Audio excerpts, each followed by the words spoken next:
Big up, big up. Good morning, my people. How are you doing? It's your boy MarkN, MUFC fan, and you know what it is. It's the morning views, bro. Manchester United news. Hope you're having a great day yourself. It's a good start for me, and there are lots of reports going out. But I want to tell you, as many as 12 players could possibly leave Manchester United this summer. But all the talk is about sacking a manager, style of play, and being embarrassed. Guys, what's really going on with Man United? Where have our views gone? Where have our realism gone? Are we just a statistics and CPU, generation? Because I feel like we expect amazing results in a time when we should be expecting to have ups and downs. It's one of those things where the footballing side has not been well this season. But if you look at the flip side, we've been in the top six for the entire season, performing badly in most cases and having an injury crisis. Guys, there's some merit in that. And I know some people might think that the standards are low. But if you look at United in the past couple years and the last decade, you would know for a fact that we have not done well behind the scenes. We have not negotiated well. We've hemorrhaged a lot of money. We've made a lot of bad choices on players. We've made bad choices with coaching decisions as well. And when I'm saying coaching decisions, maybe getting rid of certain coaches, possibly going for some coaches. You know what it is? It's one of those things where we could always be arguing different points because we are all fans. But the most important aspect is that we are all Manchester United fans and we all want the club to be successful. So whether our views are different, we may not be in line, but we're still united because we're still fans of the same club. So big up to everyone joining me. I hope you guys could smash the likes and subscribe if you have the time. Don't forget, give us a retweet if you're on X. If you're viewing on YouTube, don't forget to leave a comment. It helps the channel grow. Big up to all of you. As I get into this report, I'm going to read it and then we're going to dissect it and maybe hear your opinions, see what I'm thinking, and if I get any of my buddies to come in on the panel this morning.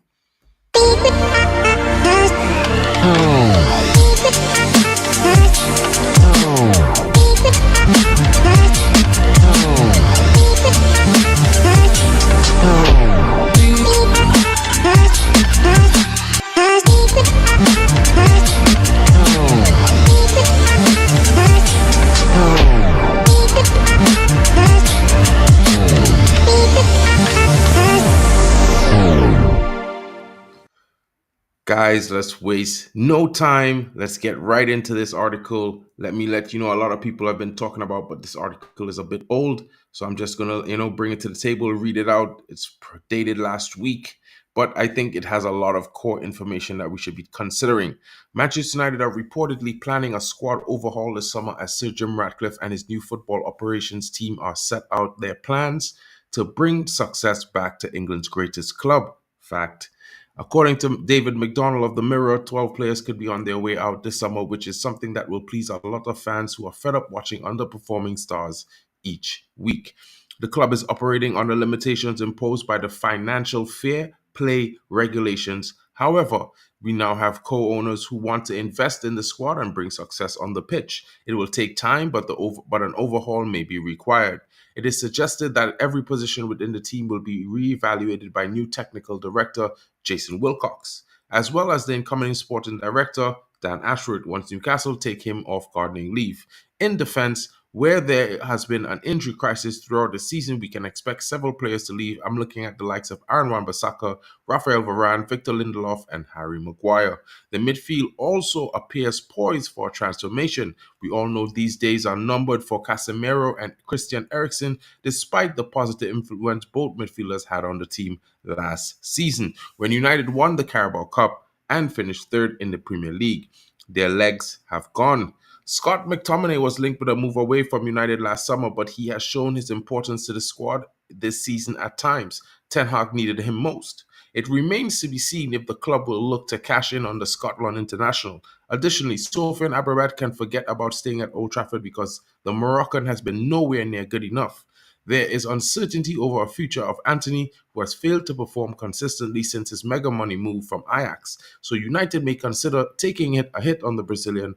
Marcus Rashford and Jadon Sancho are also mentioned as possible departures. Rashford sparkled a lot of debate with his underwhelming performances this season. The forward scored 30 goals last season, but many feel a big decision needs to be made on his future. We shouldn't forget that he agreed bigger and better terms with the club last year. Let us know in the comments, guys, what are you thinking about this article? Now, as I said to you guys, this article is just mentioning some players that might be on their way out, the possibilities of players leaving, and the thinking of what people think is going on above. But let's re-examine that list. You see you have Harry Maguire, who has been this season, shown his resilience. And while he may not be good enough to play the high line, with such an exodus, depending on how the sales and purchases and the war chest we have available go, it might be one of those things where he might be the last defender we should sell. And I'm only saying that based on performance this season. But again, there's very critical decisions need to be made. If we sell Harry Maguire and Victor Lindelof as well as Rafael Varane, we're definitely going to need to bring in at least one or two more experienced centre backs and not youngsters, unless United fans are willing to have more patience than they currently have, which seems to be not that much. But at the end of the day, I say to you guys, we're in a rebuild, so there is going to be mistakes made. Players are going to come in, they might fit the system, some may not be able to adapt, and they will have to be moved on. And one of the things is the midfield. Casemiro, he has been revolutionary last season. We really needed a DM, and he solved that problem. But this season, his legs have gone. And it's the same thing with Christian Eriksen. So my opinion is we sell them both. We look to get someone in the likes for a bargain region like a Joao Gomez, maybe a marquee signing like a Joao Neves. But it's all up in the air, guys. Why not, look at the likes of Rabiot, who's going to provide consistent performances in that midfield. He's what I call a Swiss Army knife. He can do everything. He can carry the ball very well. He can distribute it. He can break lines. He's very good at breaking a play, and he knows how to find the goal. But at the same time, a lot of fans will have a problem with his manager and mother, who is always causing problems. And I'm talking about Veronique. Guys, there are also considered rumors that, we might be opening to an offer of Marcus Rashford, somewhere in the region of 80 million plus add-ons. But the reality is, guys, I don't know how many clubs would view him at such a high value. With the performance that he has given this season, is far less to be seen. All we have heard was excuses. And at the same time, you could understand if a player is having a bad season, he's having a bad season. And at the same time, big up to the player, because you know what? He's been through a couple losses this season, so we're not going to take too much out on Marcus Rashford. At the same time, sometimes, like I keep saying to fans, even though we can criticize these players week in, week out from their performances, let's try to keep it respectful, no name calling, and let's not make it about, the funny bits of things. Let's keep it on the footballing side, and let's talk about the football. And with him not performing, we have seen other seasons where he has been inconsistent. He's been here for 8, and this is his 9th season, and we've seen that every other season there's a dip in form. So maybe it's just him being a bit inconsistent, guys. So maybe we should be making a critical decision there. I'm not too sure what's going to happen with the people going forward, but you never know what the decision could be and what might be done by the new coming in Jason Wilcox. Having people who are football savvy in the power, in the executive now, is going to make critical changes. And, like quoting Sir Dave Bradford, marginal gains for Manchester United. And when you look at it prospectively as a fan, we have had a bad season. Yes, I agree. Sure, we could think the manager should change things, but at the same time, if you think about it prospectively, that's what he did last season. We all are looking at it from the perspective that the manager should have implemented his new style in his first season. And we're not taking in account the fact that it's possible he was told he was unable to do so because he needed to get results, which he did by playing a style of football that complemented most of these players, as well as building from a solid defense at the back. This defense was not available this season, which he was not anticipating, as well as the fact that he was planning to build from that and add in his new style of play, which really has not suited a lot of the players in the squad so far. We've seen a lot of poor performances at the first half of the season.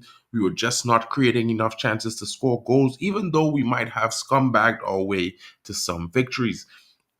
At the same time, there's been an upturn in the new year where we've been creating many, many, many chances, but we have not been clinical at all. And it's one of those things where it's like you're damned if you do and damned if you don't.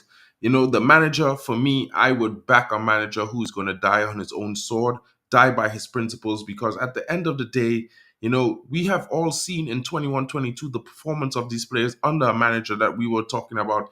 It's vibes and good days and good times. Lots of goals scored, but at the end, they still gave up on him as well. So maybe we should be changing the players, which has been the common denominator in our performances over the last decade. We've had a lot of quality managers, Jose Mourinho, Louis van Gaal, but none of them have really achieved that big success by winning the Premier League. Even Jose Mourinho once said that, his biggest achievement was finishing second with Manchester United. Lots of these managers we have known not been allowed to move players on that they deemed unnecessary or unfit for their purposes.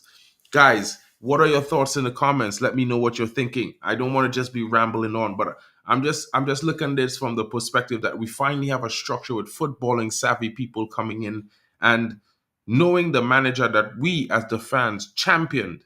He came from a club with a system that was just as good and operating over a period of time, and he was very successful. So why not give him a chance? Why should we fire this manager, keep these players, and give 3 years to a new manager when we have not been able to do that before? We keep saying we're going to do something differently, but yet 18 months in, we're doing the exact same thing we've done for the last decade.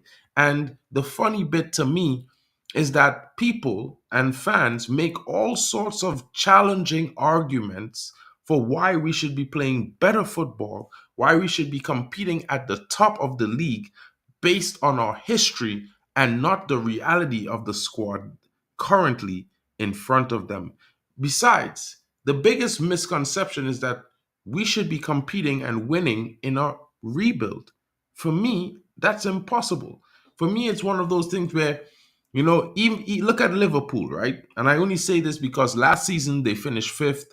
They were in ninth for majority of the season, and they were not really in. They were in a sort of rebuild just in their midfield.